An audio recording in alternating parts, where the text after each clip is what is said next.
In this video, I'm going to break down how one bad decision left me completely alone, 100 feet down on a shipwreck with a bull shark blocking my exit.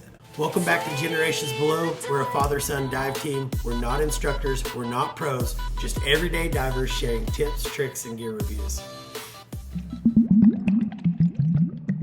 This was my fourth and final dive of the week on the Spiegel Grove. The previous dive, conditions had started deteriorating. The current had picked up, visibility dropped, and I had my first ever encounter with a bull shark. We decided for the last dive that we'd drop in fast, get down to the wreck, and use it as a barrier from the current. The dive master went first, followed by his two students, and then I was bringing up the rear, and that's where the problems started. At around 10 to 12 feet, my ears weren't clearing, so I tried every trick that I knew. The pressure just kept building. We got to maybe 40, 50 foot deep, and it just wasn't happening. I wasn't gonna be able to equalize. And now I'm holding up the entire group. I could feel the pressure building, and not just in my ears, but in my head too. And you've probably felt this too if you're a diver. These people were waiting on me, and I didn't want to be the one who made them in their dive or held them up. I tried one more time, I couldn't get it, so finally I signaled the dive master. My ears won't equalize. I'm turning around, thumbing my dive, I'm going back to the boat. He hand signaled right back. I confirmed it, he reconfirmed it, and I turned around to ascend. As I get near the surface, my ear clears, like I just feel this pop, and my ear just perfectly equalizes.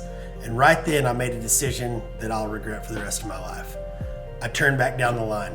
It had been seconds since I left them. I was convinced that I could hustle down the line and catch up with them before they got to the wreck and disappeared inside of it. So I'm pulling hand over hand as hard and as fast as I can down this line, and I hit the deck around 85 feet. Visibility was terrible. I thought that maybe I was seconds behind them, but they were completely gone. I mean, nowhere in sight, and now I'm all alone at almost 100 feet deep. And to make matters worse, for some reason on the previous dive, I'd burned through my gas way faster than normal, and I still don't understand why. So that's heavy on my mind. But I knew their dive plan. I knew their route. I knew exactly where they were going. I knew how they were gonna stay out of the current, where they'd move on the wreck, and I knew that they should be right around the corner of the superstructure. So I decided to swim around the corner, and if they weren't there, I was just gonna end the dive. So I rounded the corner, and they're gone. I knew which entry they were gonna use to access the inside of the shipwreck, but I didn't even go there. That wasn't even an option. I knew for sure that this was the end of my dive. And for the first time, I also felt very, very alone. Like the most alone that you could ever feel. So I turn around and I round the corner of the superstructure to swim back to the downline. And now between me and the downline was the bull shark. A massive 11, 12-foot bull shark is a sight to behold and will definitely test your nerves. I always tell non-divers that sharks don't bother me whenever they ask if I'm scared of them. But this guy, he was different. They're not like black tips or nurse sharks. They're curious, they're pushy, and they want to be in control. And they don't mind getting all up in your personal space. Now he's like arching his back and swimming around way faster than he was on the last dive.